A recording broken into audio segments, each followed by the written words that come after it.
Hi there, folks. My name is Dyce Kimura. I'm a full-time guitar teacher and full-time guitar player, and also I've been studying the guitar for about 30 years. This is actually my 30th year playing guitar, and I want to talk to you today about how much learning guitar has changed in the last 30 years. In the 30 years that I've been playing guitar, what's changed and why and how does that affect you as a beginner guitar player if you want to start to learn to play.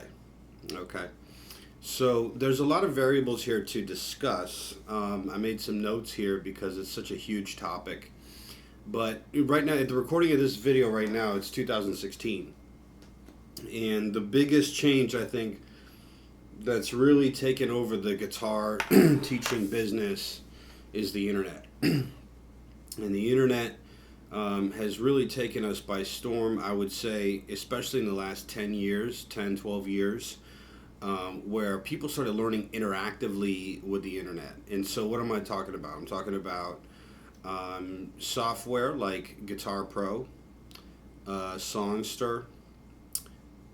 You can go online and look up tabs. There's free guitar lessons on YouTube. I do Skype lessons every day with students all around the world using the internet. And of course, through the internet, you can do online courses, and you can download DVDs. Also, with the use of smartphones, you can get apps that'll teach you guitar. So there's apps that will slow down songs, so you can like record a song and slow it down, and that can help you. It slows down both the video and the sound, or some of the apps just slow down the sound, but it helps you learn by ear. So I want to discuss all that, okay? But I also want to discuss the absolute beginner and how learning has changed for the beginner guitar player as opposed to before. When I talk about before, my own experience has been I've been playing for 30 years, so I was taught a certain way. I think I started taking guitar lessons in 1986 is when I wanted to learn to play. And when I was 5 years old, I saw a guitar. It was an acoustic guitar. It was actually an acoustic steel string dreadnought guitar, okay, at my mom's house in Japan.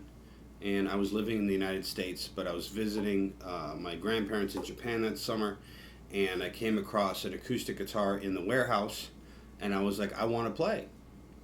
And my parents really didn't take me seriously. And I had to beg and plead for about a year straight. I begged, and they finally bought me a guitar and put me in guitar lessons. We were extremely poor, so to get guitar lessons and buy a guitar was a huge expense for my parents and a major commitment. And if they were going to do it, they wanted to do it right, and they meant really well. But certain decisions they made really affected me in a negative way. And I eventually overcame those negative obstacles, but I want to share that with you because I see these things every day in my job as a full-time guitar instructor. So my mom was a Japanese woman, and well, she still is a Japanese woman, but she came from a Japanese upbringing, and the only style of music they really respect in Japan is classical music. So I wanted to play guitar, and I'm listening to radio, and at the time I was listening to oldies, like a lot of kids do. Though I was listening to the 60s doo-wop and, you know, the Four Tops and the Temptations and the Beach Boys and all that stuff. And so, you know, and I'm just singing along to these songs. And they got me a classical guitar and got me into classical guitar lessons. Now, granted, I could barely read or write English, okay? I was 6 years old, okay? So maybe I'm learning the alphabet or something, but I'm already learning notes and how to read notes and timing of notes and pretty complex stuff. You know, quarter notes, eighth notes, dotted quarter notes, and half notes and whole notes and triads and chord formations. And I'm playing this gigantic guitar. It was huge. It was an acoustic nylon string classical. And the first mistake I think that took place was that nobody bothered to ask me, okay, what kind of music I wanted to play. And it was assumed that I was going to play what my parents wanted to put me in, which ended up being classical music. Okay. So we started with just little ditties like Twinkle Twinkle Little Star and Row Row Row Your Boat. And then eventually we got into classical music, like Bach, Mozart, and Beethoven. And I remember I started in 1986, and then 1987, Guns N' Roses came out with their first album, Appetite for Destruction.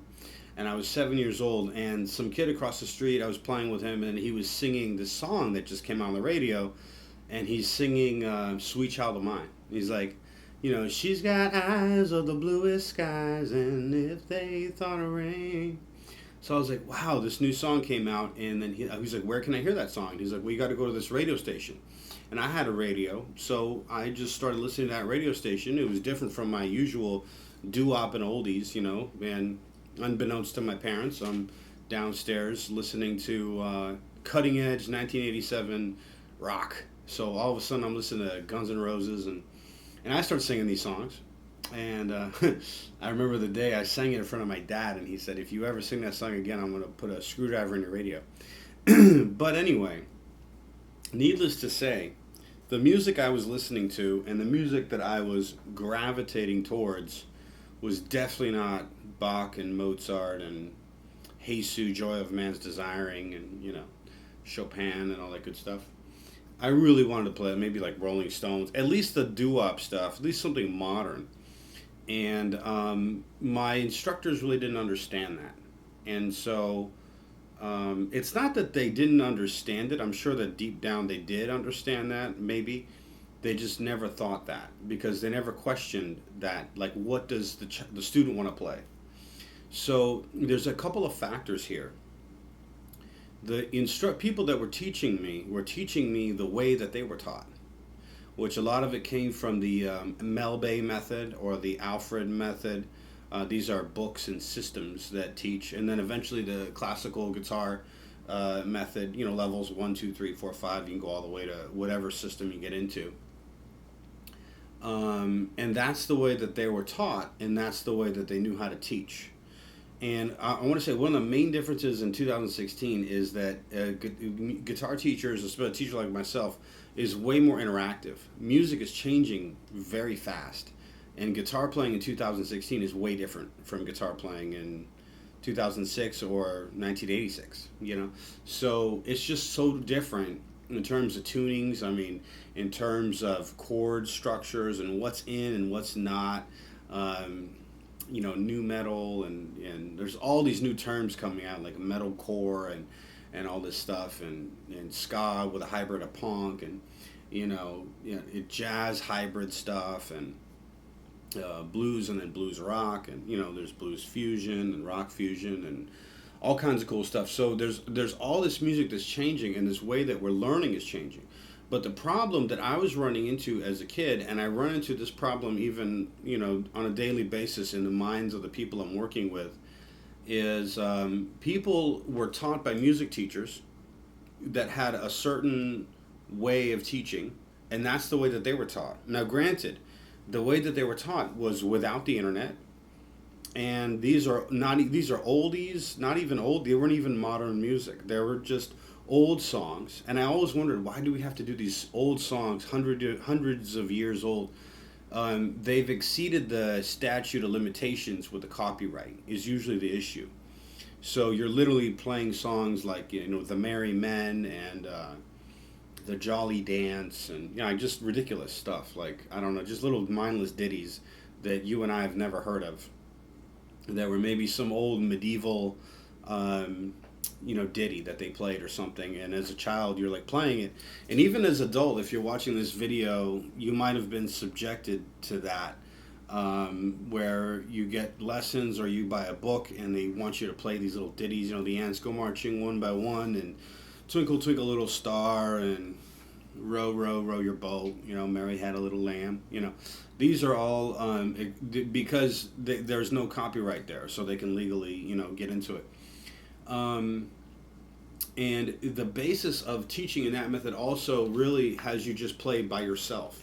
So there's no accountability of you playing with something. You might be accountable to a teacher, that you meet once a week. But see, nowadays with the internet, you can actually play to a song. You can actually play with a song and play to a song. You could play like your favorite song. You could play an easy song. Like you could play, Knocking on Heaven's Door, like 3 chords, let's say. And you can play with the recording and you can interactively play with them.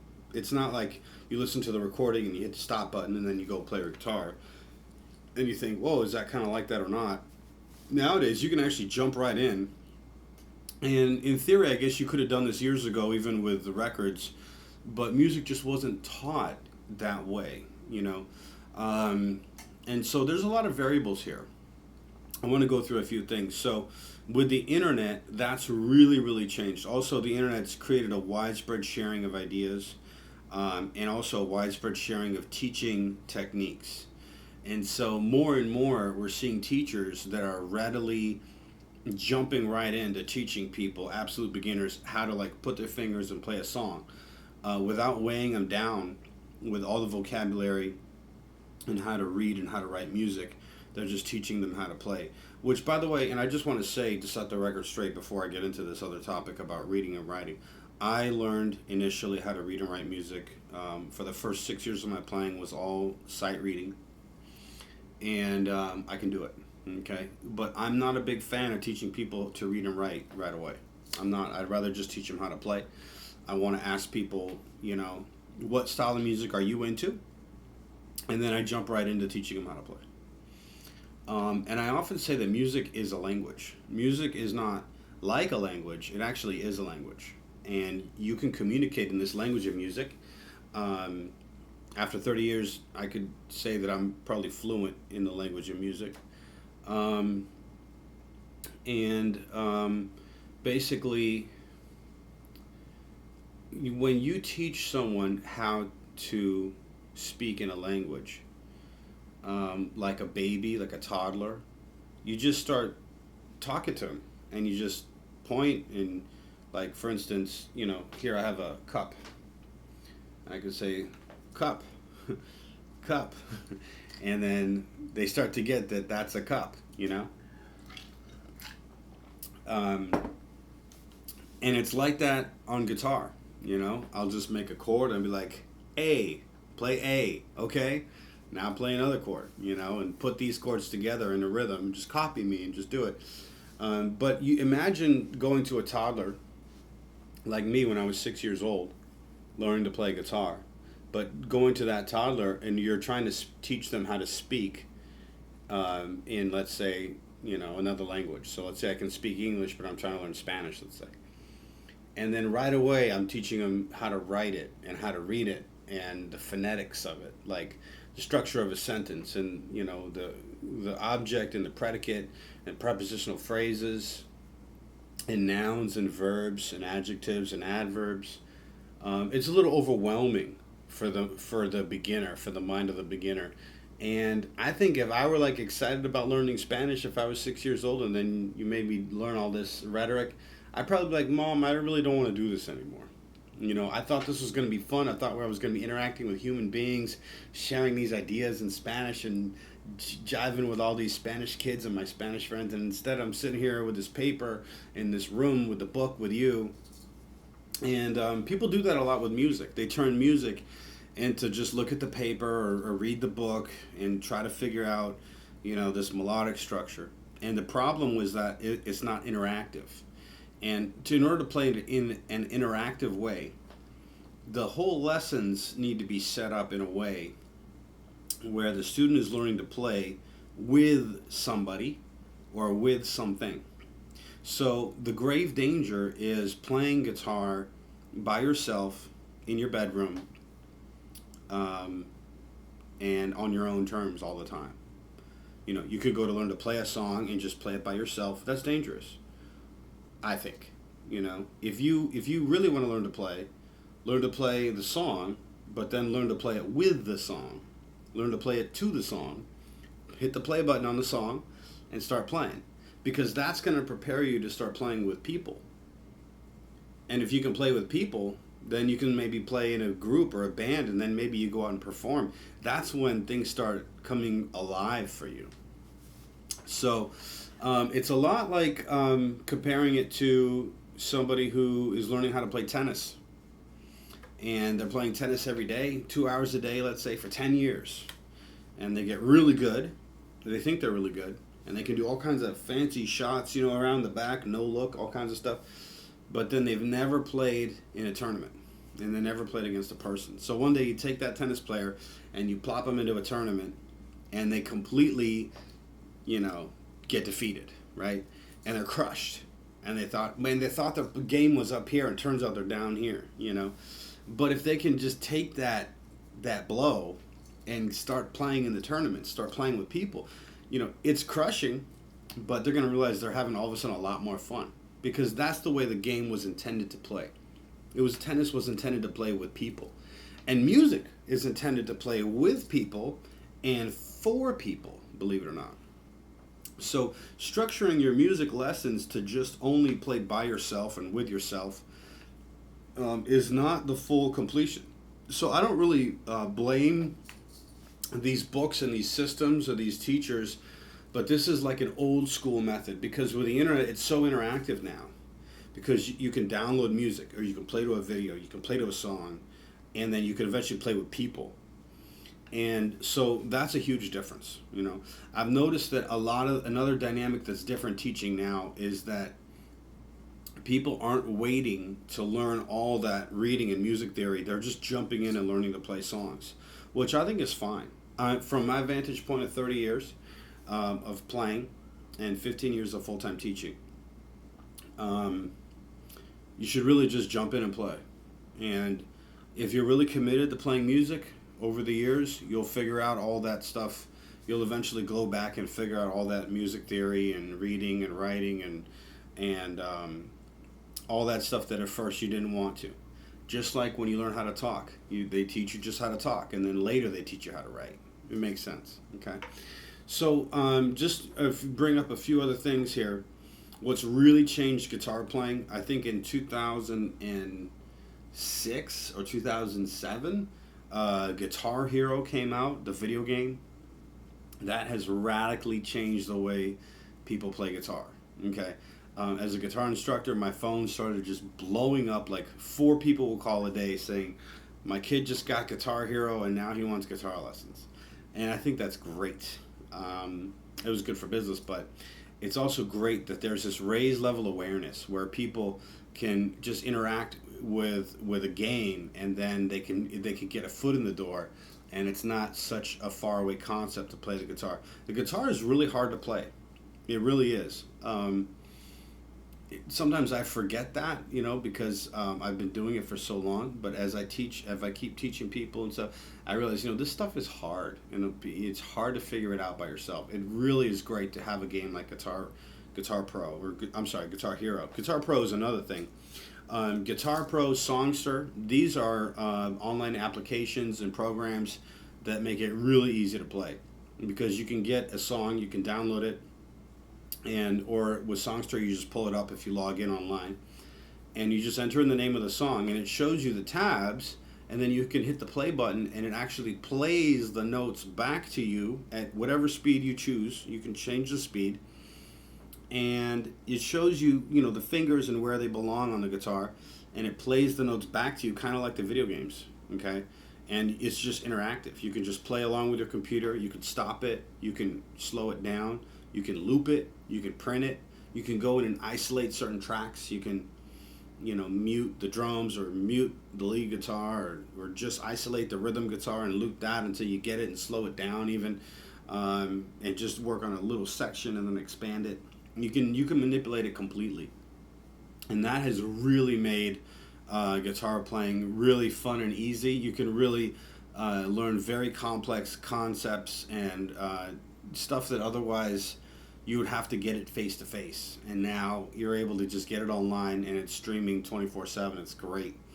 Obviously, the other thing is Skype lessons. I do Skype lessons, but that's just opened up so many doors. Imagine you're living in a rural area, or you're in a different country. Let's say you're in Costa Rica, or maybe Nicaragua or something, or Africa, and you're like, you want to have cutting edge guitar lessons from an American pro or like a British pro, and there's just not a lot of people that play on that level in your little town or even in your country.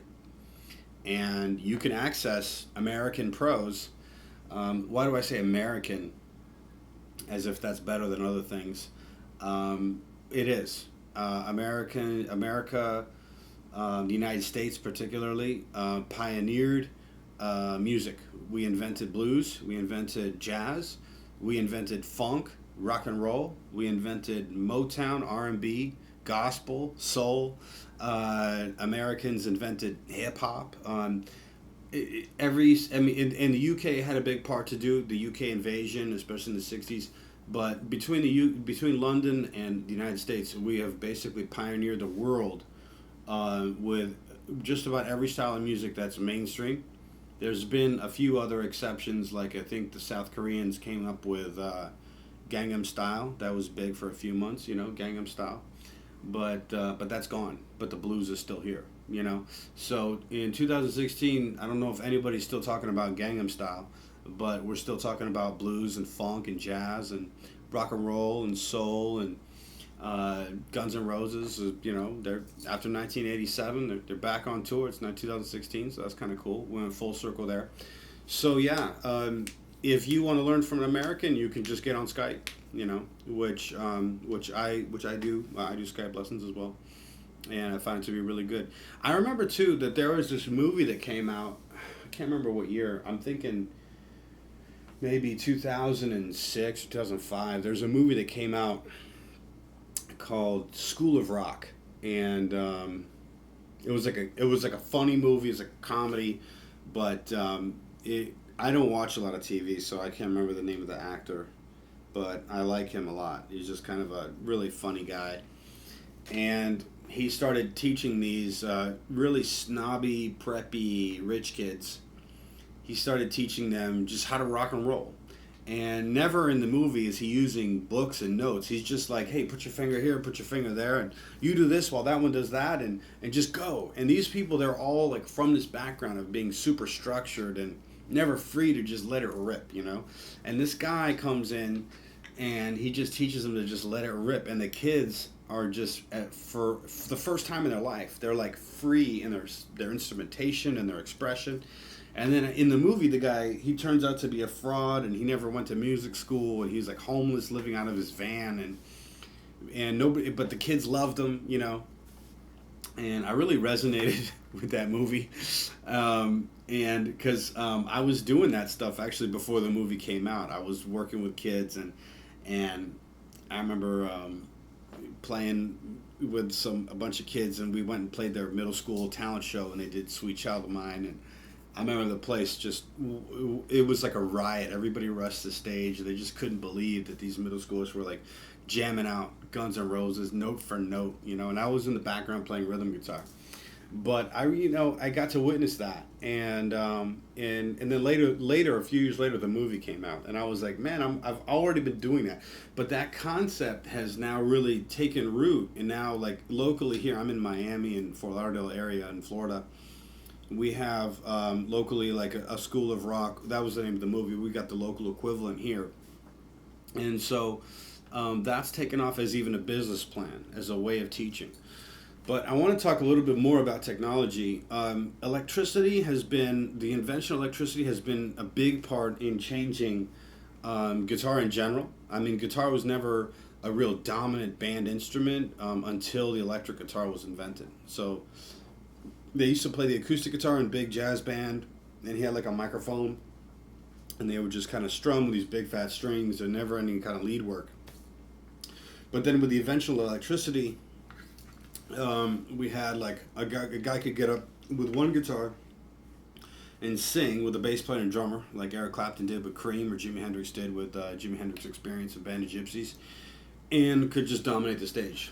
And electric guitar really changed the way students learn too. If you're an absolute beginner, the easiest way to learn is on electric guitar.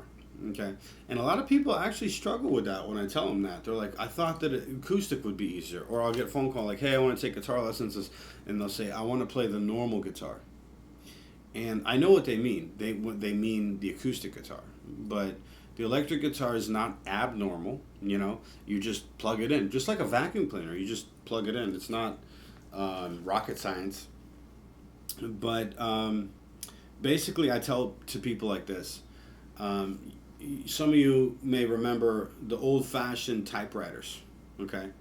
And if you learn to type on an old-fashioned typewriter, if any of you have actually typed, I mean, this is 2016 as of the shooting of this video, but some of you may have remember the old-fashioned typewriters, and you have to literally drive the key into the paper. You got to punch that key, and it punches into the paper, and it like stamps the words, like ta, ta, ta, ta, ta.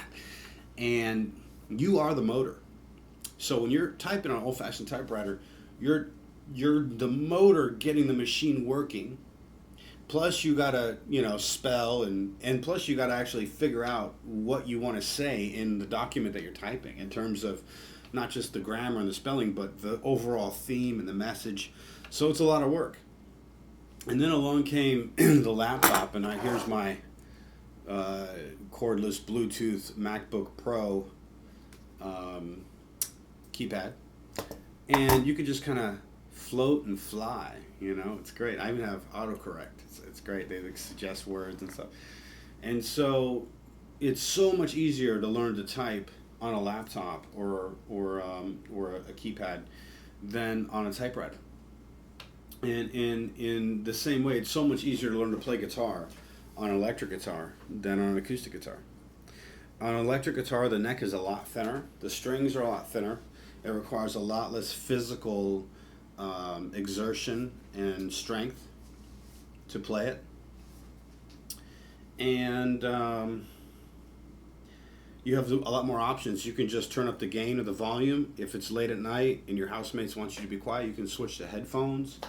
You can get a nice clean sound just like you can on an acoustic. You can get one on electric, and you can overdrive it. You can get it to do whatever you want it to do. So there's a lot of advantages, and nowadays a lot of beginners are just playing right from electric guitar, and they're having huge success. So people back in the day, they like me, I started on nylon string guitar, and it was cumbersome. I'm 6 years old. It was humongous. Okay, I got a picture of it somewhere on Facebook, I think. But and now people are playing a lot smaller electric guitars with smaller necks. So it's if you're a child or a girl or even a guy, it's just way easier to play and grip. And so there's a lot of things that are different already in 2016. Playing electric guitar, it's easier, and then playing with tabs, playing with Guitar Pro. There's apps that you can use. There's free lessons on YouTube. There's Skype lessons. You can download DVDs and even interact with Guitar Hero and Rock Band. I think Rock Band, you can even plug your guitar into the game, and you can start playing that way. But I want to talk a little bit about the social dynamic that's changed in millennials. So it's often the millennials. I got millennials that want to take lessons, and then I have the children of baby boomers that are taking the lessons. Okay, and the mentality. Usually it's the one that controls the money. Okay, that controls the course of the lessons. So you have like parents buying lessons for their children. So if the mind of the parent is saying, well, I always thought that you have to start on acoustic, then that's what they make their children do. If the mind of the parent says, oh, but I always thought you had to play classical, like I see in a lot of Asian countries and Latin American countries, or parents that are from those countries, then the child has to overcome all those stigmas and obstacles. But if the parent can be open-minded and be like, let's ask the teacher, who is the professional, and see what teaching method they would use and why. Those are the ones that tend to have the most success if you end up with a good teacher. If you end up with a bad teacher, obviously therein lies the fear, I guess, and that's why parents want to take control. But in the mind of the parents, in my opinion, over the last 30 years, it's more socially acceptable for the child to want to be a rock star. Okay, I guess with the invention of MySpace and YouTube and Instagram and Snapchat, and of course, MySpace is phased out, but Facebook but all these different vehicles where people are now discovering, great music, and that's just in your face through social media. That parents are more and more and more open to that being a bona fide way of making a living, as opposed to when I came up as a kid. If you wanted to be a professional guitar player, the ideology that comes with that is, well, you must be a bum or a vagrant or some kind of dropout, or a rebel, or just a dangerous individual. But now it's more accepted that you can be a human being and have human thoughts, emotions, and attitudes, and play the guitar professionally, and be really good at it. So I'm grateful for the change. I had a lot of obstacles to overcome in my family growing up in Asia, by the way, with a lot of that old school mentality. Let me look. I got some notes here. Okay, on that same line, with modern music is more accepted. We're finding accredited schools that are now teaching modern music, and these are rare and few and far between. But comment in the comment section below if you've heard of this, because I'm trying to remember if Berkeley has a modern program or a rock program. But rock guitar, believe it or not, is no longer considered obscene or rude. By the way, a little history on rock music. Rock music, when Jimi Hendrix came out playing rock music, and it was like, the record labels at the time, they thought it was just going to be like $100,000 experiment, and it would just blow over and people would get over it. It was like an underground movement, and they really didn't realize that it would be the next big thing, and rock and roll was here to stay. And so they didn't really invest a lot of money into it, and that was probably their big mistake, a lot of the mainstream labels. But also the colleges. So it's just looked at with total sneering at rock musicians. Like, oh, rock musicians, they're just, first of all, that's not even music. And, they all need to just get haircuts and apologize to the parents or whatever the case may be. But it's really changing now. And there's even systems like with, I think, Musicians Institute. I actually had a couple of friends that went to Guitar Institute at Musicians Institute. Musicians Institute is in LA. It's called MI. And then GI is Guitar Institute. But I think Berkeley has a rock program. And you can find them. Colleges have accredited programs. And there are some non-accredited colleges that also teach rock. But it's not accredited yet. But even the fact that they're teaching rock music at college is a huge, giant step for modern musicians, of just gaining social acceptance and being able to have this thing validated and bona fide by the parent. You got to realize that if you set out to go be a professional rock musician, you're basically going to be self-employed, and there's no rule book. You're a sole proprietor. You're paying your taxes maybe quarterly, hopefully. You're in business. You're marketing. You're chasing leads and giving out quotes. It's just like any business. It's just like being,